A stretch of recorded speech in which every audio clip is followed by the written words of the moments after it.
there's another little club that we had investigated that's in Dubuque that we got some really interesting footage of in Oh, the cool. basement. And it was an old milk house back in the 1800s. And then prior to that, it was, I believe, the site of the first execution.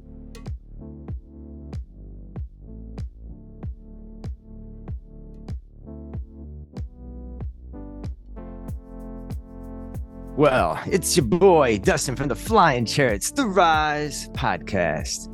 And I got a special guest today. I got Carli, ghost investigator. And I'm super excited to hear her backstory because I'm into ghosts. I'm ready to get scared today because I'm from Wisconsin, where that's the home of the ghosts and the hauntings and the other shit. But yes, Carli, why don't you tell me where you came from and where you grew up? Hi, Dustin. Thanks for having me on tonight. I appreciate that. I'm currently residing in Dubuque, Iowa. Um, Prior to that, I grew up in the Chicago area, then Wisconsin, um, and now here to Iowa. So I've always been interested in the paranormal ever since I was a little kid. I would say probably maybe six, possibly even older, that I started to question, our existence and past lives, um, ghosts, things of that nature. So I kind of started going down that rabbit hole super early on in life. And I want to say it all started from a basement um, that I kind of got the weird heebie-jeebies, the hair standing on end kind of a thing.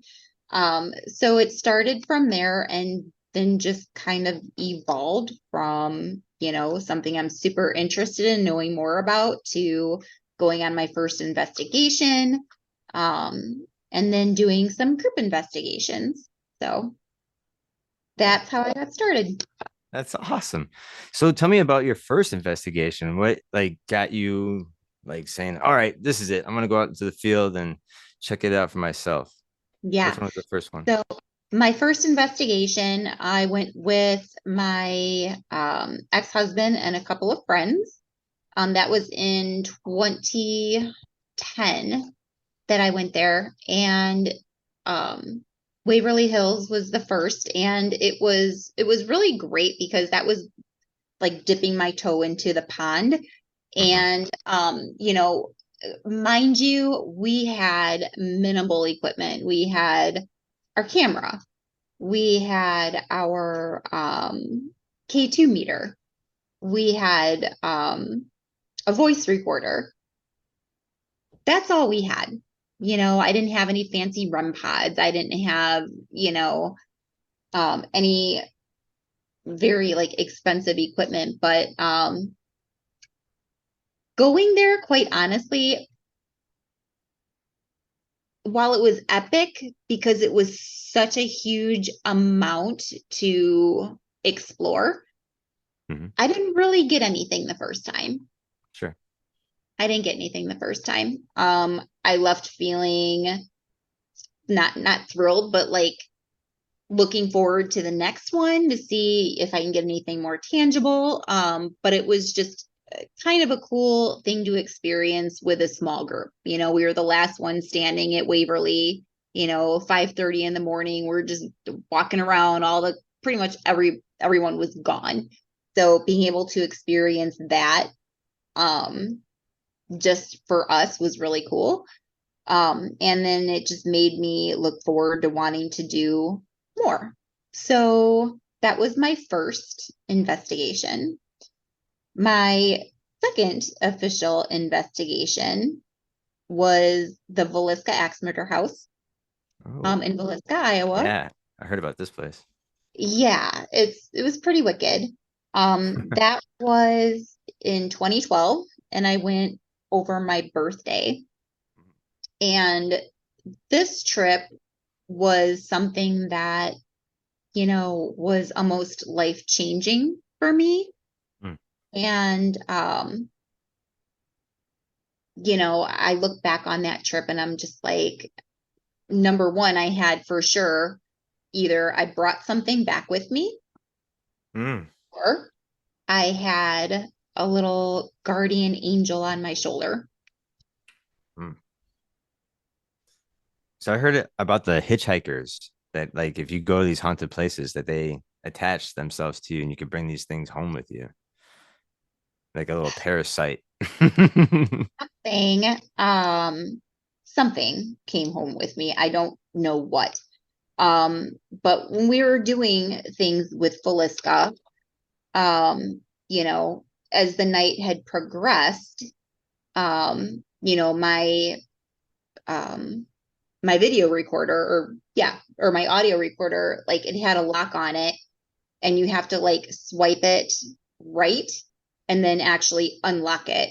And it just unlocked itself and started playing, you Oh, know, files. Um,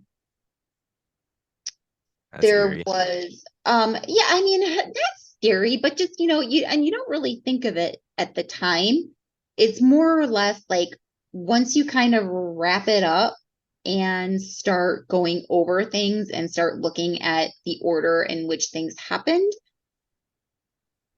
you then take a step back and you're like, oh shit. Okay, well, with everything that I have, it's a hard maybe because I'm very much a skeptic. Mm. I like to layer things. Um, but what made this trip a little bit different for me is I was supposed to go with my ex-husband at the time, and he then bailed out of the trip. So, um, you know, kind of like replay this back. So the morning that we were leaving Velisca, and this was on my 35th birthday. I was just turning 35 at that time. Mm. And we were packing everything up and we were leaving to go out of Velisca. And the whole town is like, there's something wrong with that entire town. Seriously, you drive into it and it's like you're stepping back about 50 years, It's like right? the town of Derry with it. Kind Pennywise. of, kind of like Everybody's really weird in that town. everybody is weird in that town and they know that you're not local. They know you're not local. Like you can walk in to eat someplace and they'll be like, "Oh, you're not from here." Like, "Oh, no, no, you're right. I'm not from here." Like, "Where are you guys from?" It's on a different level, a different vibration. So Belisca, round one. So we're leaving Belisca and we were listening to the radio and all of a sudden there's Casey Kasem countdown. Like, that's weird. They're Yeah. still doing this? Apparently they did. So they were playing from on this year in 1976. Well, isn't that weird? That's my birth year. Ooh. Okay. Like, this is weird. It's just you just feel like I felt like I went through a time warp, right? Yeah, So that's weird. Casey Case and blah, blah, blah. And then we went to the Moore funeral, or not the funeral, but the cemetery where the Moore family was buried. Okay. Um, my dumbass, I like to take like something, right? So I'm like, okay, so I noticed that there were some stones loose of the Moore tombstones. So I had taken one that was there and I put it in my car. Oh no. You asked for that shit. You know, seriously, something Oh, happened, oh right? man. So my friends were driving my car, which I had checked out prior to us taking the road trip, and it was fine.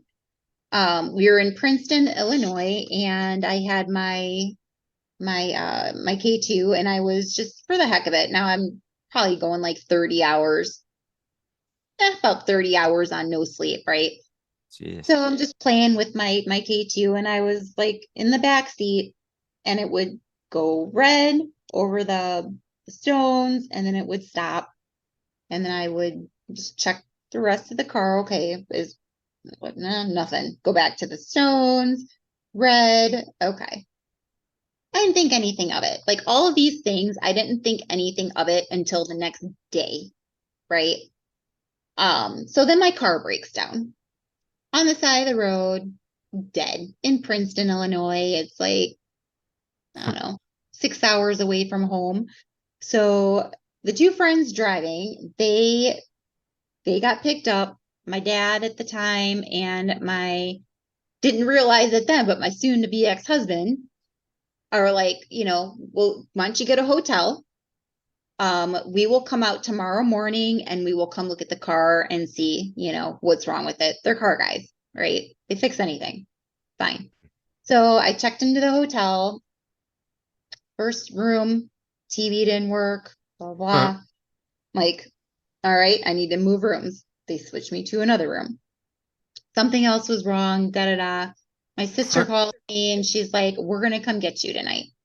My ex-husband, or soon to be, did not know I was coming home, right? Didn't tell him nothing. So they picked me up in Princeton from the Chicago area. And, I'm telling my mom at the time, like, Mom, can I just spend the night at your house? I don't really feel like going home right now. She's like, no, why don't you go home? The girls who were young at the time, they were 5 and 6. They're like, they're waiting, go home. So I finally get there after hours and saw shoes in my living room that were not mine. Um, and then I went further in and basically busted my ex-husband who was having an affair when he didn't know I was supposed to be there. So Oh, Jesus. I'm my so sorry.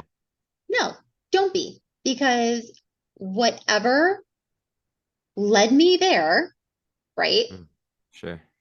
Like, because realistically, I wasn't supposed to be there. I feel like whatever happened, it was like divine intervention because I never would have found out Uh, if that weren't the case, if I weren't there. yeah. So Well, I almost feel yeah, like there was just some driving of force course. Yeah. to get me in that front door That's because, in that's essence, pretty. that was like the first day of the rest of my life. Wow. That's pretty powerful and sad. And yeah, it's fucked up. Yeah, it really But is. yeah. And I didn't put everything together until later on that Sure. day Oh yeah. at How like could you? You'd be in 11 shock. o'clock in the morning, right? And I was just like, oh my gosh, like this happened and this happened and this happened and this happened. I was just like, oh, well, maybe it could have been something guiding me. Maybe it wasn't, but like, the things that happened to us at Velisca just kind of like set me on a trajectory. And I think it all kind of like started kicking off. Um, have you seen the layout at all for Velisca? Like, do you know No. what it looks like or anything? Okay.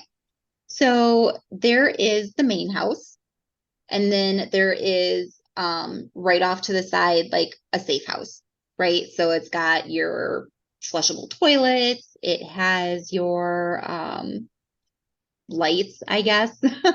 Hmm. Places like store everything. So I was sitting out there with just me, and it was, I don't even know what time it was. It was probably between 2 to 3:30 in the morning, something like that.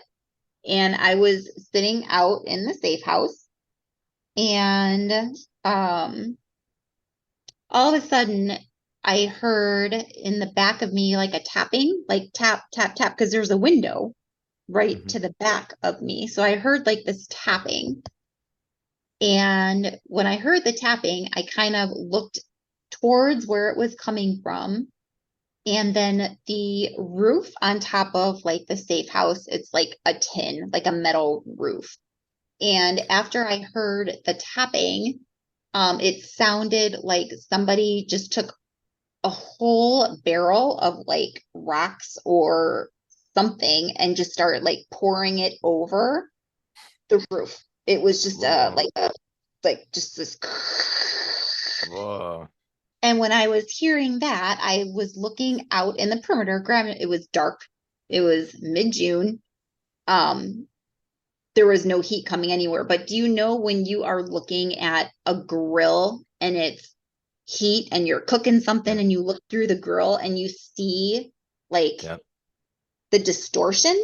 Yep. I saw that all around me. It was Wow. like this weird, it was like the ground was on fire. No flames, but just like The that heat. heat. Yeah. Right. And then that just kept happening. It kept that noise and then seeing that around. And then what broke it is I think I saw something from the corner of my eye and I looked and it just all stopped. Well, Just stopped. Done. Done. Easy come, easy go. I'll probably never, ever, ever, ever, ever experience anything like that in my life ever again. Not to that magnitude yeah. of where it just did that. And then everything else that followed, I was just like, I don't know what is in Velisca. I don't know what came with me. I don't know. I still don't have answers to this day. Wow. That's very eerie. And like, Mm. yeah, maybe not take anything from a cemetery. But I you didn't know at the I time. took some stuff from Waverly and nothing happened there. It was fine. Fine. They maybe uh just yeah. Damn, that's so crazy. Yeah. No, I personally never had any experiences with the ghost, but my dad has, and he likes to tell this story a lot. Him and his cousin were little, probably like 10 years old. They were waiting at the house when their grandfather was in the hospital, on their deathbed, on his deathbed, and they get a phone call from uh, their mother, his mother, saying that Grandpa passed, and he's like, "We're gonna be home soon." Blah, blah, blah.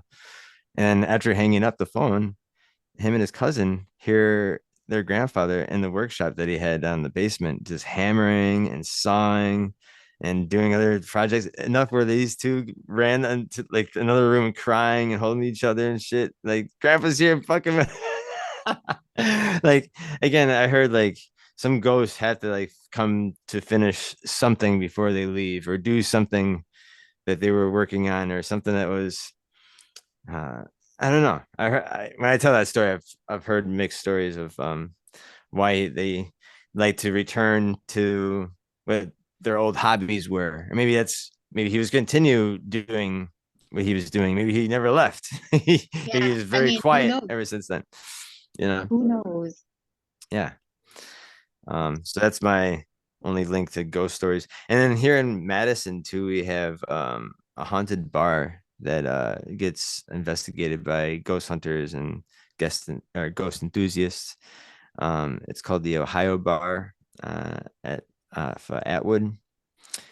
Uh, it's been around since like the early 1900s, where there's been like weird fires and suicides, and then there's bottles being thrown off the shelves, and then stools Wow. being flipped, and a bunch of real shit. Like, yeah, and this place is still open to the public, and they serve tacos, really good tacos. Nice. Um, But I was gonna say, are their tacos good? Because yeah, I'll be upset and if I then don't have good tacos. yeah, and then like at least the last time I was in there, it's kind of like had its little eerie feeling where they had like doll heads just chilling everywhere. I think they were trying to like bring something else into, or if it's such a hot spot, maybe they're trying to bring more craziness to the spot. I have no idea. All they need to do is invite some more paranormal teams. You have plenty of crazy shit happening in no time. Sure, sure. And yeah, just Wisconsin in general has a lot of haunted houses and stuff. I think there's like even a book with like shows all the addresses to these haunted houses and the stories that go along with them.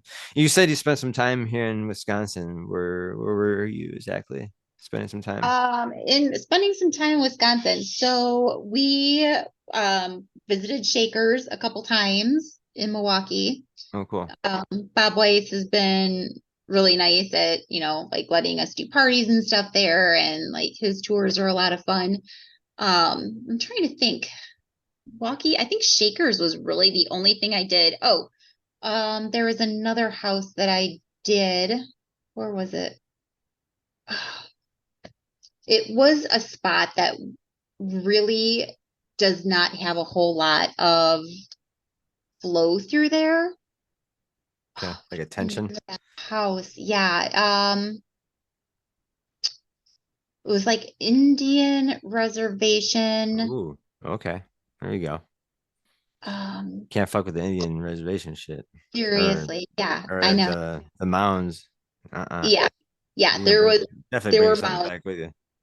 Yeah, up above there. Thankfully, I don't think I brought anything back, but gosh, I wish I could remember what the heck of the name of that place was. But I did a small investigation there with some people. Um, that's really it, I think, as Okay. far as Wisconsin is Sure. concerned. Sure. Yeah. Again, just knowing that Wisconsin has a shit ton of houses all over Wisconsin and just a long history of weird spots and even the forest too. Like I don't know if you heard of Burlington, Wisconsin. There's a forest there that has the Burlington Vortex, and people like to go. There's a woman who takes people on tours there where you just take photographs and just random areas in the forest where in your pictures turn all swirly and there's orbs and there's like triple images of you. It's like without any effects or anything, just straight up just taking Polaroids and digital photographs. It comes out all funky That's and so stuff like crazy, that. and that's Burlington, huh? Yeah. I'll Are have you to writing check. this down? You better write this down. I am. I am writing it You're only a down. half skip away. And you ever been to like Gravity Hill? That's southwest of Wisconsin. I have not been there either. This place is pretty gnarly. I went there once and it's pretty cool. It's just a street and it has spray paint on the bottom of the street. So you go down this hill on this run road and southern Wisconsin. I can give directions. Actually, you can just look it up. It's called Gravity Hill, Wisconsin. Anyways, you go to this one spot and it tells you where to stop, like on the spray paint on the ground on the street, and you put your car in neutral, and your car will start rolling backwards uphill and at an increased speed while it's going uphill. What? Yeah, so I went and did this, and I was super shocked. And what the fuck is this? This is a crazy. I don't know. There's another spot too where it used to be in the Dells, but it got destroyed in a big flood storm. It's called the Wonder Spot, Oh, the where like, Wonder Spot. Yes. yeah, you heard about this, right? Oh, yeah, yeah, yeah. Yeah. So again, there's like certain spots here in Wisconsin where like the gravity is really weird. The you know, yeah, like the flow of water of little rivers go uphill or in streams, like really weird shit. That um, yeah. Is there anything in there in Dubuque that's weird like that? um well, I mean, earlier's flood, I thought that shit was gonna start going uphill for a second there. Water flow Yeah. it was pretty gnarly. But Dubuque, yeah, like Dubuque is one of the oldest towns in Iowa. Mm, So, there's a lot of, stuff that's like built like in the 1870s and even beforehand. We have this really cool Facebook page called Dubuque Uncensored, which shows like all the landmark Victorians, what they were for, who lived there, what they were doing. So there's just a lot of neat places to stop out here. God, even just the courthouse, there's a section of the old jail in the Dubuque County Courthouse that is, it's sealed off now, but I would love to go through there and just see, all of the cool stuff. yeah. There's another little club that we had investigated, um, that's in Dubuque that we got some really interesting footage of, in Oh, the cool. basement. And it was an old milk house, Huh. a creamery, basically back in the 1800s. And then prior to that, It was, I believe, the site of the first execution in Dubuque. Oh, dang. Who was Yeah. that? That makes you wonder who the first person was. Yeah. And what was his crime? Yeah. My friend pulled it up and I wish I had the information in front of me, but Oh, that's fine. yeah, it was pretty cool. Um, Yeah. Getting to see like, the REM pods going off and like some really intelligent answers to some of the questions we were asking. Um, you know, place random stuff around and ask, can you set this off over here? Um, can you do this type thing? So yeah, that place was really interesting. If you're ever in Iowa, which, hour and 45 minutes, Yeah. Yeah. Not too far. find some cool Again, place to explore. makes you wonder too if like maybe asked to land. I think we were just talking about this earlier before we started Hmm. recording about asked to land, just being very mysterious, and the fact that these people came from afar. That's what these local Indians said, that these people came from afar. They dress differently. They practice elongated skulls, and they practice cannibalism. And again, set up shop and built these land pyramids and built like a wall and waged war with other Indians. And then just one day just totally disappeared, dropped everything, and didn't have any sign of sickness and war. But it makes you wonder if any ghost team, I never actually asked any other local ghost teams if they've gone there and see, because there's just some, I can imagine some gnarly energy going on in that little village if you're practicing cannibalism and Yeah. other crazy shit. And then the fact that the whole town just disappeared mysteriously, it's just like, Yeah. weird. What is that Yeah. about? Yeah. And do you use uh equipment now? Like do you have like ghost boxes, or do you have like I've seen the rods people use?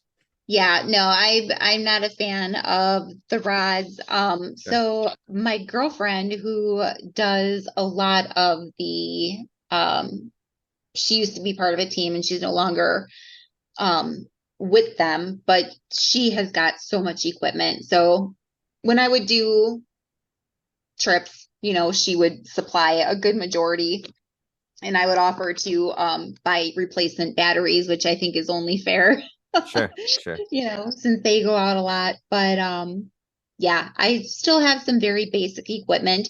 Um, and until I start going regularly again, I don't think that I'm going to be making any investments. Sure. Sure. And this is all the love and the mystery of the paranormal, of Yeah, why we do what we do in the first place. And I love the fact that we're adults doing this. This is awesome. And people are very intrigued by, I guess, death in general. Like I'm terrified of death. And maybe I shouldn't be, but like it's just that I feel like there's just so much to see. I just want to like it's just so easily to get hit by a car or like oh my gosh, yeah. so I'm just dodging everything, or just want to stay inside, be a hermit. Oh my, But no, I just hey, want to yeah, I don't know. I don't know. I do contemplate, the afterlife and what's going to be like, and there's theories in the UFO community about death and how even UFO or aliens are interested in us because we have souls and they don't have souls, and the fact that maybe there's theories of maybe they might be farming us for our souls, or when we die, our souls get sucked up by the moon, the machine at the moon, or some shit. Weird, bizarre theories and it is. whistleblowers.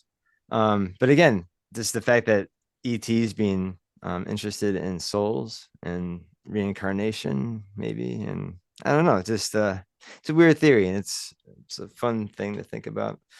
And yeah, I don't know. What do you think? What do you think what's gonna happen when we die? Or do you still kind of in the realm of not knowing anything? Well, what I say to my friends is, when I go, I'm going to set up some sort of like a sign or a password. That way, if you're really truly interested in knowing if there is life after death, I will make sure that you get the memo, kind of a Sure, thing. Sure. right? I don't know what to think about it. You hear of these people who are considered old souls, meaning they've been reincarnated. Um, you hear about those stories, and I'm just on the cusp, but like I don't know. I would like to think that there's more to it than, just like, okay, here's her life insurance. Let's make a nice funeral for her to remember her by and then send her on her merry way. I would like to think that there's more to it than that, but also I don't know, because then you have like your parallel dimensions theory, right? Your doppelganger theory. Like there's just so much that we don't know. Um, so Sure. yeah. I was just curious because I think a lot of ghost investigators may be on the search for what the answer of death, or what's next, or why we maybe some of us linger around Earth, maybe to watch our loved ones grow up, or maybe there's some sort of jealousy of being dead and want to be alive. Is It's like flirting with us in a sense. I feel like the get some of that life back, some of that. I don't know. I like that. There's like a lot of theories in that movie, Poltergeist. I thought it was Oh gosh, yeah. really, it hits so well. Like reasons why they kind of stay and linger, and there's bad energy too, where like Yeah. these ghosts like to fuck with humans still, even after death, or if there are some kind of demons or some kind of shit. Who knows? I hope not. I don't want to get ripped apart when I die. Gosh. For over and having that'd be over some stupid little sin. Yeah, And or maybe not. It's not maybe not a physical tearing, but rather than that, like yeah, internal tearing, right? So you could sure. have a lot of personal turmoil, a lot of conflict, a lot of shit popping off that you have no business being in, kind of a thing. I think that could be a way that the spirit world kind of manifests itself onto us for humans, I guess. Um, but yeah, I don't know. I think if you open yourself up to so much, almost like think of it as like turning on the tap, right? You can turn it on full bore, right? And just whatever, or you can just stream the tap, right? Mhm. Just a little bit of water comes through, nothing crazy, nothing unmanageable. Like I feel like that's kind of like the cusp. Like how much do you want to open yourself to it? How much are Sure. you letting in, if Yeah. anything? You Yeah. know, um, and yeah, like sure, I get like creepy crawlies from time to time and figure out like what is this feeling that I'm experiencing? I don't know. Like I've never thought that I had some sort of a weird premonition or a sixth sense or nothing. I claim to have zero abilities. I'm not Okay. psychic. I'm not, I can't read into your soul. Sure. Like Sure. things don't come and just talk to me. Like none of that happens. None of it. Yeah. Um, so yeah, like I said, I go by what's presented and I go by anything that I've captured. And like I said, anything out of there is a hard maybe as Sure. far as getting any actual evidence. Like that Sure. stuff at Velisca, all it happened. And again, for me, I'm still like, well, it's kind of a hard maybe, Sure. even though it like totally changed my life. But in my Sure. mind, I'm still like, maybe it was, maybe it wasn't.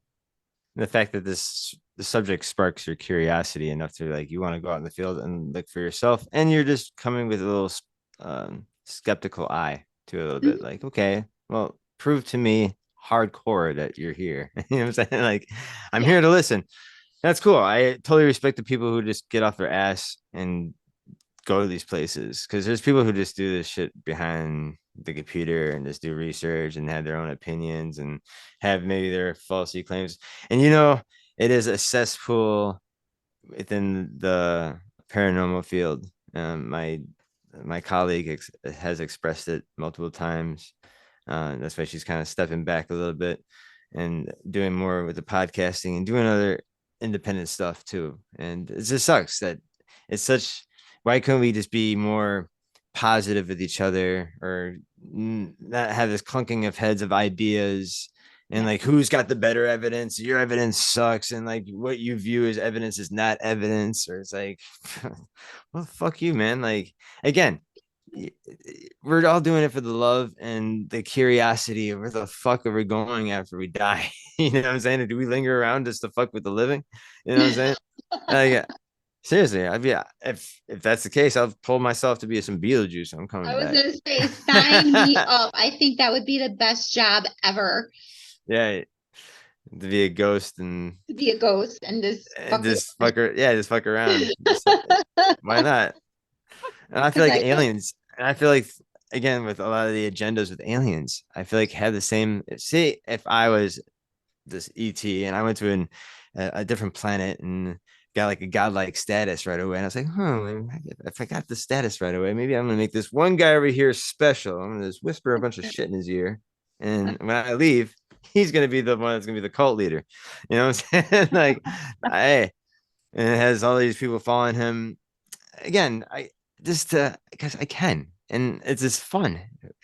The fact that, like, if these people are going back and forth even through time, the fuck us even, like, it's kind of funny, like the Simpsons predictions, right? Like, it seems like someone is going back in time or going forward in time and then writing the cartoon and like say, hey, yeah. here it is. Tell me It's they kind didn't of, have a crystal ball. yeah, right. Just weird shit. And this, the fact that we have all these celebrities who do weird shit too, like P. Diddy, like, gonna be, I'm pretty sure he's having sex with kids and having these weird sex parties where they're pissing and shitting on each other in one corner, and That's dressing so up messed up. dressing up like fucking bunny rabbits. Another one, who the fuck knows? I thought that Hollywood had something wrong with it. Like, There's something, want and right that in could, the head. and that could be an ET agenda too, It could be. in a sick way, in their own agenda. Or they just want to spice up their human zoo here. Right, they're watching us like, hey, watch this shit. We're gonna have a bunch of adults that want to fuck kids. Look at that. Nice. Well, The well, fuck? hopefully they don't base any of their souls on any of the Hollyweird people because they would just be screwed. Yeah. Or just these weird rituals that find themselves. I don't know. It's just like, what is this? I don't know. Um, It's like I went down that little rabbit hole for a while there and just like if you can just keep going you for can, for yeah, you days. can. You definitely And can. I had to put a cap on it because I Sure. was losing my sanity. Oh yeah, for sure. I'm not like a QAnon type of motherfucker here No, either. I'm I'm not a not. QAnon either, but Nah. also let me Okay. straighten my tinfoil hat for a second. Yeah. We're about the tinfoil hats around here. That's the best. That's the best topics. That's what makes Oh, life interesting. it really does. God's I really, sakes. But yeah, no, it makes you wonder. And even like Egyptians too, like they talk about death a lot. And they, again, like with mummifying themselves, it seems like they wanted to come back in a sense, or yeah. fully intact. And cats, I like to bring this up with cats. Do you know much of like the paranormal thing with cats? I No, think cats can sense death, and they can even see into like different vibrations.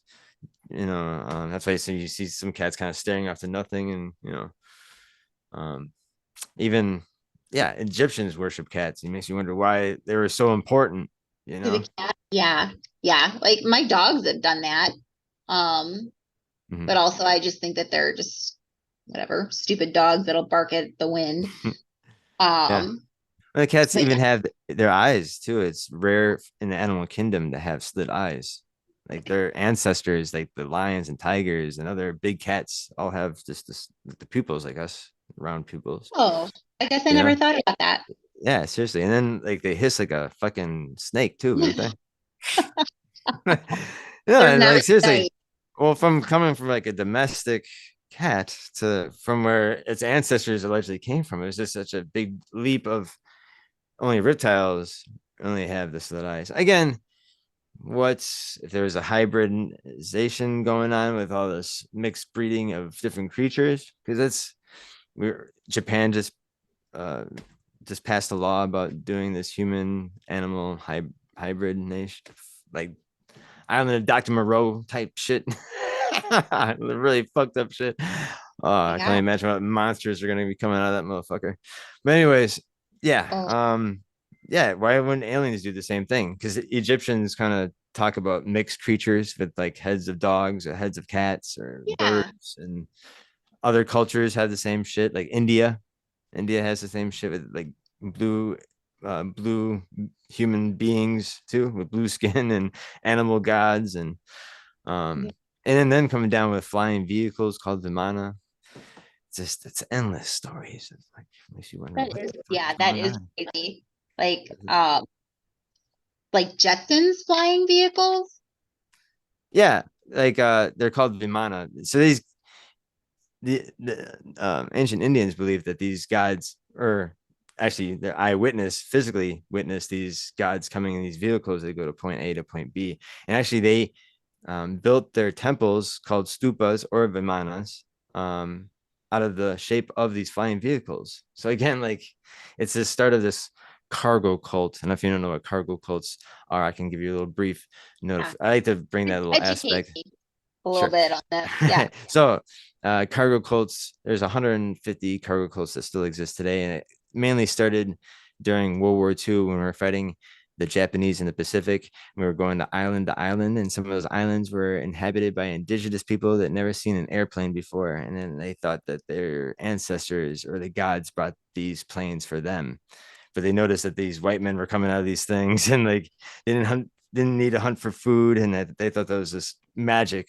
stuff they just couldn't really add up in their heads, but they saw from the bush. So once the Americans left these bases, the indigenous people started out of the middle of the jungle, started making runways out of the jungle and made bamboo fetishes of life-size airplanes of bamboo and straw and shit. And then they would write USA in their chest with bamboo rifles, and they would march across back and forth the runway to entice the next plane to come fly on their airport to drop off their goods, because they think that it's their ancestors. They're the first ones to drop them off in the first place, but it was the crafty white man that was a pirate that stole that shit or something. Well, but again, there's tons of these color codes that started all over the place in the Pacific mainly, and then kind of all over.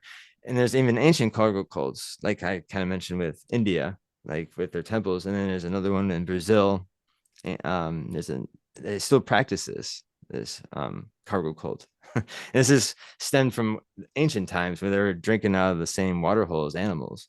So their story is they're called the Kayapo Indians from Brazil, middle of the jungle, and they tell the story of this smoke and fire that came on top of the mountain peak, and this creature in a bulbous suit and it had like a glass helmet. With the guy had white skin and a beard, and the brave Indians that were there when this thing came into their village started trying to fight with it with like throwing arrows and spears at it and shit, and it all turned to dust when it hit his clothes. And then uh, he pulled out a weapon himself and aimed it at a tree, and it exploded, and all these Indians just ran into the bush. And then this thing stood in their village for days, didn't move, didn't do anything until some other brave Indians came with some food, like some fish and berries and shit, and put it to its feet. And they noticed it started speaking their language, and it explained to them that he had to learn their language for days. Well, they were talking in the bush to deal with what the hell this came into their fucking village. This story is so great. And then so this thing came and interacted with the people, teaching them agriculture, mathematics, astronomy. And then he made a school that still exists today, that's named after him. Bep Karoti is his name. And yeah, this people have a yearly celebration of telling the story of Bep Karoti coming down and teaching them mathematics and other shit. And they would dress up one Indian guy as Bep Karoti in this bulbous suit that looks just like a fucking astronaut. No shit. He's got this stick too that has his weapon, and he's just dancing around. They have the Indians dancing around him, telling the story of, thanking him for coming, and he promised one day to return. So it's all these gods talking about one day coming back. Jesus and everybody. The fuck. So again, the fact that that story is just so raw and it's told by these ancient native people, right? Yeah. It's just like, oh god, this That's story is just so beautiful, and that's just an ancient cargo cult that still exists today. And how Wisconsin here, like our three towns, claim to be the UFO capital of the world and have yearly UFO parades. So it's kind of like that. It's weird. Our humans are just weird how we are programmed. We see something so powerful or something in our sky that we can't explain it. It turns into our culture. Like yeah, what? Like what the fuck? yeah. It's something's there. So that's Yeah. where I'm all about, is this the That's so mystery of interesting. UFOs. And When does that occur? When does the parade happen? Because I think I would like to witness this. yes, yes. Well, here in Wisconsin, Belleville's is towards Halloween, and then Elmwoods is in the summer, I believe, in July. And Dundee, I don't know if that's in October, September. I can get back to you on those days, on the Yeah, exact days. And let then me they're know. they're like 3-day events too. They have music bands, they have food carts, they have I went there for the Bellevilles. I went to the bowling alley where they had the UFO pancake uh, serving the UFO saucer pancake shit. Yeah, I went there and I talked to other UFO enthusiasts and another guy who interviewed me for his little documentary he's putting together.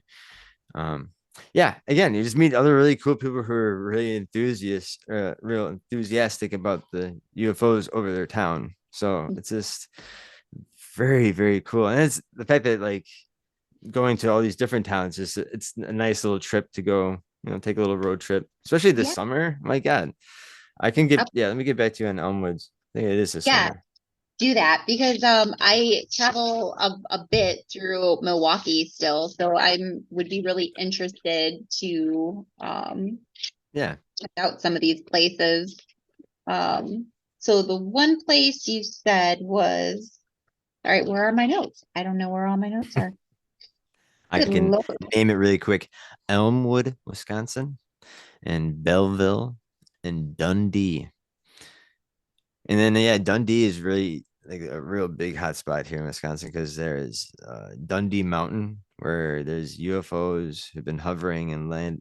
I don't know if they landed on top of this mountain, or it's a gigantic hill, but they call it Dundee Mountain. It's near Long Lake. And yeah, there's been UFO sightings since like the early, I don't know, 1700s, where the Native Americans in the area are calling it Spirit Hill because there's just so much weird phenomenon happening in this That's area. crazy. So is So, that the town that's outside of Lake Mills? no, that's called Astaland. Castellan. That's That's what right. that's the land pyramids. And there's another place that you might want to check out. It's like a Skidwalker Ranch here in Wisconsin.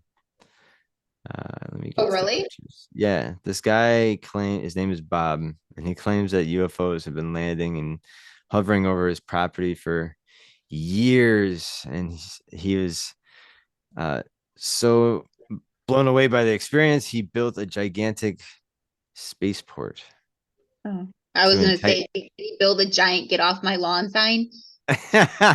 Right? Get off my Um, lawn. here we Happens go. when you get. This is what it looks like. Oh So he made wow. this humongous tower with I don't know. Looks like you get satellite TV, cable, and George Foreman grill, maybe. Um, but yeah, he made his sign, and yeah, he takes people on tours around his property. And this is the address if you want to write it down, That's or cool. tell your friends. It's a little cool hot spot. It's near Green Bay. It's a little town called Poland, Wisconsin. That's very cool. Thanks. Yeah. I had it Yeah. written down. And then this is where Dundee is, where there's a UFO headquarters, where I met this guy who owns the bar. And this bar is really cool. It's like really like X-Files y. You walk in there, it's nothing but like UFO shit and alien shit everywhere. And everybody in the bar is talking UFOs. That's it. That's the Oh hot my topic. God. And the guy who owns this bar recently died, sadly. Um, but he's the one that puts the UFO parades together in Dundee. I think his family is going to continue the tradition I was of gonna UFO say, I days. would certainly hope so with Yeah, them yeah, being and yeah, it being UFO centric. That is yeah, so fun. yeah. And again, like this whole, you get this real like X-File feel, and you have like the old news clippings everywhere, That's so neat. Oh, I love and that. funny. It's just funny, and this is the owner, Bill Bill Benson. He's Well, awesome. that's just He had his own photograph album of all the UFOs that were hovering and flying over Long Lake. This is the bar is connected to the lake, so um, boats can dock and go up to the bar and shit. Yeah, it's really cool. I was honored to meet him and get to talk with him and tell him what I was doing. And if I don't know if you knew this case, I like to bring it up all the time because it's a fantastic, awesome case. And it's always for the people who are newcomers to the show who don't go look past the old episodes and stuff. So this case is Joe Simonton, 1961. He was in Eagle River, Wisconsin, and he was just chilling in his kitchen about like 10 o'clock in the morning, and he's eating breakfast. And he noticed this gray, silverish flying saucer coming down like an elevator and lands on his driveway. And he's like, what the fuck? And he comes out and his door opens and this comes out a 5 foot man that was wearing a tight blue jumpsuit and he had like dark olive skin like he was an Italian. And he had an empty jug and he was motioning for water. And Joe is like, what the fuck? You want me to get water? And this ET had very penetrating eyes and he's a human, but just staring at him like, want the water. And he's like, okay. He gets the water and he brings it back. And he noticed there was two other human ETs in this craft. There was standing over this flat top flameless grill, cooking these little pancakes. What he's holding up right now, and he's just he gives the jug of water to the ET, and then the ET turns around and grabs some of these pancakes and gives him four of them. And he's just like, what am I supposed to do with this? Like, do you want me to eat this? And there's no communication. This fucking alien didn't say that's what I'm saying. Like, some of these aliens probably just fucking with people, right? So, uh, he, uh, he like motioned, do you want me to take a bite? And he took a bite of one of these things and he said it tastes like a piece of cardboard. And yeah, no words were exchanged. And then this ET gets back into the craft, door shuts, and it like gets up in an angle and it shoots up like a fucking bullet. Shot from a gun. And he's just standing there with a fucking handful of greasy pancakes. Like, what the fuck is this? And yeah. he uh told authorities what happened, and he even had these pancakes analyzed by scientists, and they found out they were regular buckwheat pancakes, but did not have any trace of salt. And that cannot be physically possible because everything that's organic on Earth has a little trace of salt, even us, because of the oceans. Okay. So these things were made out of this world. Not saying that buckwheat couldn't be growing on some other planet or some other planet could have water and trees on it, just like Earth. You know what I'm saying? Like, it makes you Yeah, wonder. that's Maybe this sure. planet did not have any salt. You know what I'm saying? So, bam. I just love the physical evidence of that. And then, like, you think about how communion came about. Yeah. That's just that exchange for water to a little wafer. Yeah. It kind of makes you wonder where the Christians get that idea. Some alien Well, shit did that. I don't know. And well, then, I could tell you as a young child, yeah, I was up at yeah, the communion just for the wine. I was there yeah, just straight up, right? Me Multiple too. trip pastor was like, okay, you go back to your parents. Yeah, right. uh, Oh, but this is Hobbs Wilson. He's in this is Elmwood, Wisconsin. This is another spot where they had the UFO parades. But yeah, his sighting of this bulbous UFO just landed on his farm, and he got to like stand next like 10 feet away from it or some shit, and it shot up into the sky. But again, wow. Elmwood is littered with signs like this of like all the hot spots and all the landings. Like they have like little plaques. I'm like, that is the shit. Like this, it shows like this town is dead serious about these UFOs landing and hovering and just being over their town and shit. God, that's so crazy. Now you've definitely sparked my interest in going for sure. Uh, you need to, I can't because believe that I yeah, have not heard of any of this, but I don't specialize in yeah. I'm UFO. sorry, we kind of got off topic of No, ghosts, but I no, thought I think maybe that's great. yeah. That's awesome. Well, again, there's so much that Wisconsin has to offer. And there's again cool people who've been writing awesome books like sorry. That's most excellent. We Thanks got for that. Thanks for the education. yes, yes. And like again, it was like to plug in Frank Joseph's book. We talked about some of these spots here. But yeah, again, awesome. And there's some like awesome illustration of the underwater pyramids there. They're elongated. They're gigantic. But it's in a very murky lake, and it's like sinking all the time because the weight of it, obviously. But Yeah, very cool and interesting. that is cool. Yeah. Well, is there do you have a YouTube channel or a website that people can come find you at or a Facebook? Yeah, no, you can just, if you want to connect, you just go to Carly Kane, CarliKane, and I'd be happy to connect with anyone who's interested. But yeah, no, I don't have a personal YouTube. I don't have a team page. I don't have anything. Okay. I'm just simply out here doing what I can when I can. And Cool. if it seems interesting and, there's good people involved, then yes. Awesome.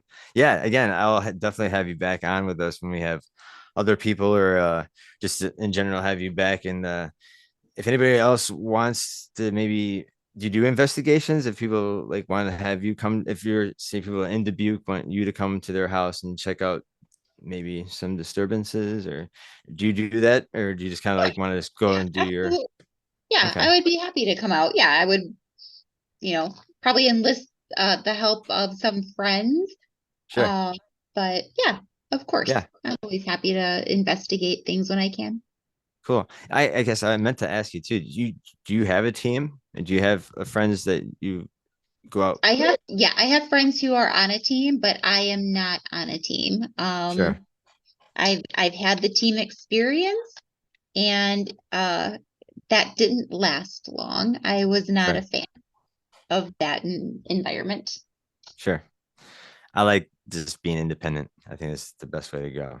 And or at least find a few people who are very like-minded like you are and open-minded and just are on the same level as you are. I'm very blessed to have two colleagues that are very awesome and been very supportive of what I'm doing and the fact that wanting to work with me and like in fact I'm just being thrown into um this new love because it is. I look forward to all my podcasts and I like go and scour finding people who want to join it. And it helps too when people are just like, "Can I just join or can I just come on?" I'm like, "Yes, yes, you got some cool stories. Let's do it." But Absolutely. yeah, no, again, I'm very very grateful that you wanted to spend some time with me and share some of your ghost stories because yeah, I find ghosts very very interesting. I think everything is somewhat connected because yeah, why wouldn't like ETs be as interested as we are in the ghost too, right? Like that's Exactly. pretty mind blowing, especially if they are can do something with it more than we can, like, I don't know. Exactly. But like you said in your story, like coming and planting oneself to figure out what humans do, kind of a thing. Sure. But yeah, I can definitely see that. But yeah, this was a lot of fun. That's awesome. All right. Well, you stay with me for 2 more minutes. Will do. All